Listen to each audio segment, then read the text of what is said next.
ejekan, penghinaan, melawan Quran dengan dongeng, negosiasi, penertawaan.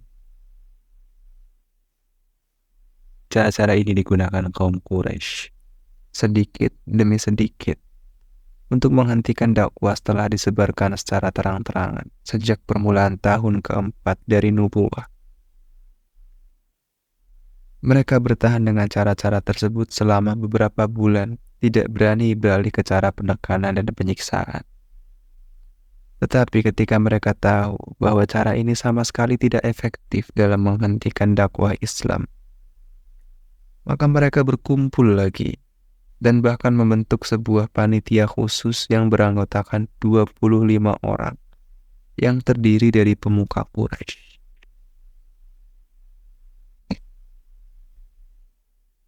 Dipimpin oleh Abu Lahab, paman Rasulullah SAW. Setelah bermusyawarah dan beradu argumentasi, panitia membuat keputusan bulat untuk menghadapi Rasulullah SAW dan para sahabat-sahabat beliau. Mereka tidak akan mengendorkan usaha dalam memerangi Islam, mengganggu beliau, menyiksa orang-orang yang masuk Islam, dan menghadangnya dengan berbagai siasat dan juga cara. Mereka mengambil keputusan ini dan sangat antusias melaksanakannya. Tidak terlalu sulit untuk menghadapi orang-orang Muslim yang lemah. Tetapi dalam menghadapi Rasulullah, beliau adalah orang yang cerdik, pemberani, tegar, dan memiliki kepribadian yang kuat. Jiwa musuh pun bisa tunduk di hadapan beliau. Terlebih lagi rekan-rekan beliau. Siapapun yang berhadapan dengan beliau pasti akan memuliakan dan hormat. Tidak ada seorang pun yang berani mengejek dan mengolok-olok beliau kecuali orang yang hina dan bodoh. Terlebih lagi, beliau mendapat perlindungan Abu Thalib, sementara Abu Thalib adalah orang yang terhormat. Tak seorang pun berani melanggar perlindungan yang diberikannya. Keadaan seperti ini benar-benar menggelisahkan hati orang-orang Quraisy, membuat mereka bingung harus berbuat apa. Mereka tetap menahan kegeraman sekian lama dalam menghadapi dakwah yang bisa memusnahkan kepemimpinan mereka dalam agama jahiliyah dan keduniaan. Oleh karena itu, mereka mulai meluncurkan serangan terhadap Nabi SAW yang dikomandani Abu Lahab. Sikap Abu Lahab ini sudah ditunjukkan terhadap beliau sejak hari pertama, sebelum orang-orang Quraisy yang lain bertindak. Di video sebelumnya, sudah kami singgung tentang sikapnya terhadap Nabi di pertemuan Bani Hashim, dan apa yang dilakukannya di Bukit Sofa. Di dalam beberapa riwayat disebutkan bahwa tatkala peristiwa Sofa, Abu Lahab memungut sebuah batu dan menimpukannya kepada beliau. Sebelum itu, Abu Lahab sudah menikahkan kedua anaknya, Utbah dan Utaibah, dengan kedua putri beliau, Ruqayyah dan Ummu Kulthum, tepatnya sebelum beliau diutus sebagai Rasul. Tetapi setelah itu dia menyuruh kedua anaknya untuk menceraikan istrinya masing-masing dengan disertai ancaman keras. Tidak ada pilihan bagi kedua anak Abu Lahab kecuali menceraikan istrinya.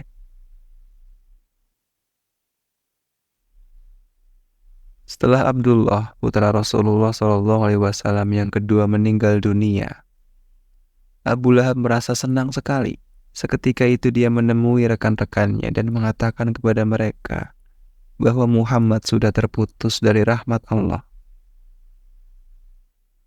Sebagaimana yang sudah disinggung pada video sebelumnya, bahwa Abu Lahab menguntit di belakang Rasulullah SAW pada musim haji untuk mendustakan beliau.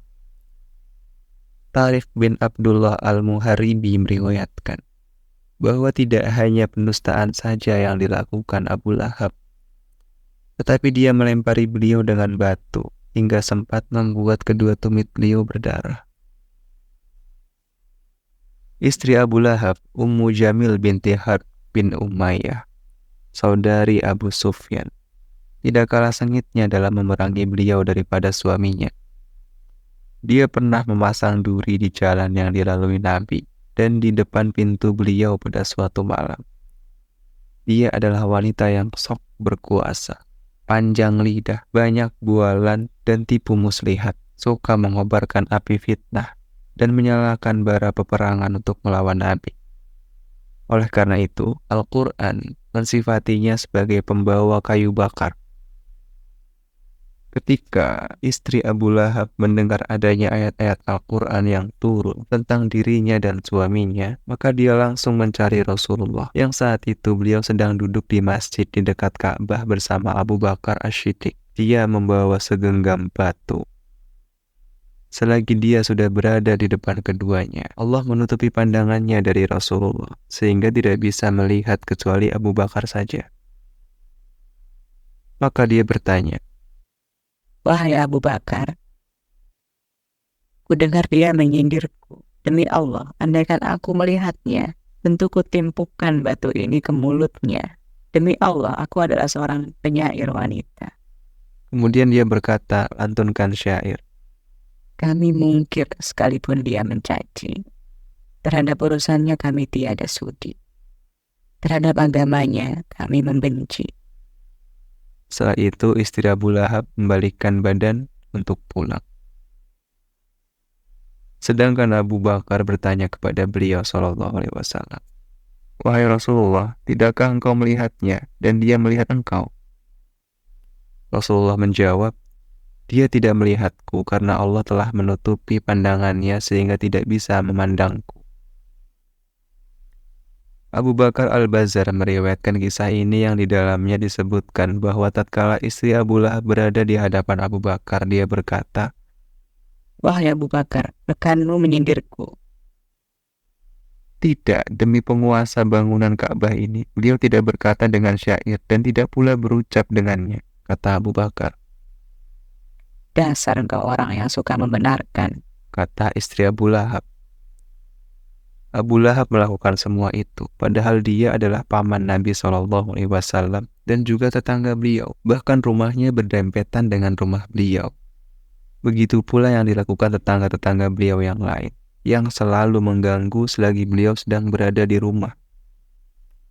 Menurut Ibnu Ishaq, orang-orang yang biasa menyakiti Rasulullah SAW selagi di rumah adalah Abu Lahab, Al-Hakam, Adi bin Hamarah, Ibnul Asda Al-Hazali, yang semuanya merupakan tetangga. Tak seorang pun di antara mereka yang masuk Islam selain Al-Hakam bin Abul Ash. Di antara mereka ada yang melemparkan isi perut seekor domba selagi beliau sedang sholat. Di antara mereka ada pula yang meletakkannya di dalam periuk beliau, sehingga beliau perlu memasang bebatuan untuk memberi tanda pembatas agar tidak mereka langgar selagi sedang sholat. Jika beliau dilempari kotoran-kotoran itu, maka beliau keluar rumah sambil memegangi sepotong dahan. Lalu beliau berdiri di ambang pintu sambil membersihkannya seraya bersabda, "Wahai Bani Abdi Manaf, tetangga macam apakah ini?" Kemudian beliau membuang kotoran-kotoran itu ke jalan. Terlebih lagi, kebengisan Uqbah bin Abu Mu'id. Al-Bukhari meriwayatkan dari Abdullah bin Mas'ud bahwa suatu kali Nabi sholat di dekat Ka'bah, sedangkan Abu Jahal dan rekan-rekannya sedang duduk. Sebagian di antara mereka ada yang berkata kepada sebagian yang lain, "Siapakah di antara kalian yang berani mengambil kotoran onta yang disembelih di Bani Fulan dan meletakkannya di punggung Muhammad selagi sedang sholat?" Maka manusia yang paling celaka, Uqbah bin Abu Mu'id, melaksanakannya. Dia menunggu dan memandang. Tatkala beliau sedang sujud kepada Allah, maka dia meletakkan kotoran itu di antara pundak beliau. Aku hanya bisa mengawasi dan tidak mampu berbuat apa-apa. Andaikan saja aku bisa mencegahnya. Mereka tertawa terbahak-bahak, sehingga badan mereka terguncang-guncang mengenai teman di sampingnya. Saat itu Rasulullah yang sedang sujud tetap dalam keadaan sujud dan tidak mengangkat kepala, hingga Fatimah datang menghampiri beliau, lalu membuang kotoran itu dari punggung beliau. Baru setelah itu beliau mengangkat kepala, kemudian beliau berdoa, "Ya Allah, hukumlah orang-orang Quraisy ini. Beliau mengucapkan 3 kali, sehingga membuat hati mereka tersentak karena beliau mendoakan kecelakaan bagi mereka.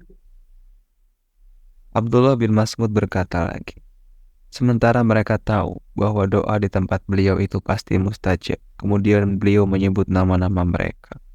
Ya Allah, hukumlah Abu Jahal, hukumlah Utbah bin Rabi'ah, Syaibah bin Rabi'ah, Al-Walid bin Utbah, Umayyah bin Khalaf, Uqbah bin Abu Mu'ayyid. Demi yang diriku di tangannya, aku telah melihat sendiri orang-orang yang disebutkan Rasulullah SAW ini menjadi korban di dalam sumur saat perang Badar. Setiap kali Umayyah bin Khalaf melihat Rasulullah SAW, maka dia mengumpat dan mencela beliau. Tentang dirinya turun surat Al-Humazah. Menurut Ibnul Hisham, Humazah artinya orang yang mencela orang lain secara belak-belakan dengan memelototkan mata dan mencemooh. Sedangkan Lumazah artinya mencela orang lain secara sembunyi-sembunyi atau mengganggunya. Saudara Umayyah bin Khalaf, Ubay bin Khalaf, tak jauh berbeda dengan Uqbah bin Abu Mu'ayyid. Suatu kali, Uqbah mengintip di dekat Nabi SAW dan mendengarkan bacaan Al-Quran dari beliau. Ketika tindakannya ini didengarkan dan diketahui Ubay, maka Ubay langsung menyindir dan mengejek. Lalu dia meminta agar Uqbah meludahi wajah beliau SAW. Ternyata Uqbah benar-benar melakukannya. Al-Ahnas bin Syariq Al-Thaqifi termasuk orang yang menyakiti Rasulullah SAW. Al-Quran memberinya 9 sifat yang menunjukkan keadaan dirinya, yaitu dalam firman Allah, وَلَا تُطِعْ كُلَّ حَلَّافٍ مَّهِينٍ هَمَّازٍ مَّشَّاءٍ بِنَمِيمٍ مَّنَّاعٍ لِّلْخَيْرِ مُعْتَدٍ أَثِيمٍ عُتُلٍّ بَعْدَ ذَلِكَ زَنِيمٍ. dan janganlah kamu ikuti setiap orang yang banyak bersumpah lagi hina, yang banyak mencela, yang kian kemari menghambur fitnah, yang banyak menghalangi perbuatan baik, yang melampaui batas lagi banyak dosa, yang kaku kasar. Selain dari itu, yang terkenal kejahatannya. Quran Surat Al-Qalam ayat 10-13. Terkadang Abu Jahal mendekati Nabi SAW untuk mendengarkan bacaan Al-Quran, kemudian beranjak pergi. Namun tiada juga dia beriman dan tunduk, tidak mau mengambil pelajaran dan tidak takut. Dia mengganggu beliau dengan kata-kata, menghalangi orang dari jalan Allah, kemudian beranjak pergi sambil menyombongkan tindakannya sendiri dan bangga karena telah berbuat jahat, seakan-akan dia telah berbuat sesuatu yang layak untuk diingat. Turun ayat tentang dirinya. فَلَا صَدَّقَ وَلَا صَلَّى وَلَكِنْ كَذَّبَ وَتَوَلَّى ثُمَّ ذَهَبَ إِلَى أَهْلِهِ يَتَمَطَّى أَوْلَى لَكَ فَأَوْلَى ثُمَّ أَوْلَى لَكَ فَأَوْلَى. Dan ia tidak mau membenarkan Rasul dan Al-Quran, dan tidak mau mengerjakan salat. Tetapi ia mendustakan Rasul dan berpaling dari kebenaran. Kemudian ia pergi kepada ahlinya dengan berlagak sombong. Kecelakaanlah bagimu, hai orang kafir, dan kecelakaanlah bagimu. Kemudian kecelakaanlah bagimu, hai orang kafir, dan kecelakaanlah bagimu. Quran Surat Al-Qiyamah ayat 31-35. Abu Jahal selalu menghalangi Rasulullah SAW semenjak pertama kali dia melihat beliau sholat di Masjidil Haram Suatu kali dia melihat beliau Shallallahu Alaihi Wasallam sholat di dekat makom Ibrahim. Maka Abu Jahal berkata, "Wahai Muhammad, bukankah aku sudah melarangmu melakukan hal itu?" Rasulullah mengancam Abu Jahal, memberikan peringatan dan menghardiknya, mengusirnya. "Wahai Muhammad, dengan apa engkau mengancamku? Demi Allah, aku lebih banyak memiliki golongan di tempat ini," ucap Abu Jahal. Lalu Allah menurunkan ayat, فَلْيَدْعُ نَادِيَهُ. maka biarlah dia memanggil golongannya untuk menolongnya. Quran Surat Al-Alaq ayat 17. Dalam sebuah riwayat disebutkan bahwa Nabi SAW memegang kerah baju Abu Jahal. Dia mengguncang-guncang seraya bersabda membacakan ayat, أولى لك فأولى ثم أولى لك فأولى. kemudian kecelakaan bagimu dan kecelakaan bagimu. Abu Jahal berkata, "Apakah engkau mengancamku, wahai Muhammad? Demi Allah, engkau tidak akan sanggup berbuat sesuatu. Begitu pula Tuhanmu. Akulah orang yang paling mulia yang berjalan di antara dua bukit."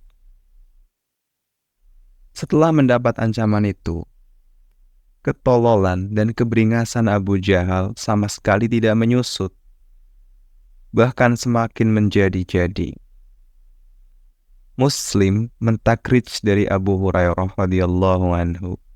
Dia berkata, Abu Jahal bertanya, "Apakah Muhammad berani menutup mukanya di depan kalian?" Benar, ada seseorang yang menjawab, "Demi Lata dan Uzza, andai kata aku melihatnya, tentu kuinjak tengkuknya dan kulumuri mukanya dengan debu," kata Abu Jahal. Lalu dia menemui Rasulullah SAW yang sedang sholat. Dia bermaksud akan menginjak tengkuk beliau. Namun tatkala tiba-tiba beberapa orang muncul, dia justru mundur ke belakang beberapa langkah dan meremas-remas tangannya. Mereka bertanya, "Ada apa dengan dirimu, wahai Abul Hakam?" "Antara dia dan diriku seperti ada parit dari api dan mereka itu merupakan sayapnya," jawab Abu Jahal. Lalu Rasulullah SAW bersabda, "Andai kata dia mendekatiku, tentu para malaikat akan menyambarnya sepotong demi sepotong." Gangguan dan siksaan-siksaan seperti ini tidak begitu berarti bagi diri Rasulullah SAW, karena beliau memiliki kepribadian yang tidak ada duanya, berwibawa dan dihormati setiap orang, umum maupun khusus. Di samping itu, beliau masih mendapat perlindungan dari Abu Thalib, orang yang paling disegani dan dihormati di Mekah. Itulah teman-teman, beberapa siksaan-siksaan dihadapkan kepada Rasulullah oleh orang-orang Quraisy. Semoga video ini bermanfaat dan menambah wawasan kita semua. Sampai jumpa pada video selanjutnya. Wassalamualaikum warahmatullahi wabarakatuh.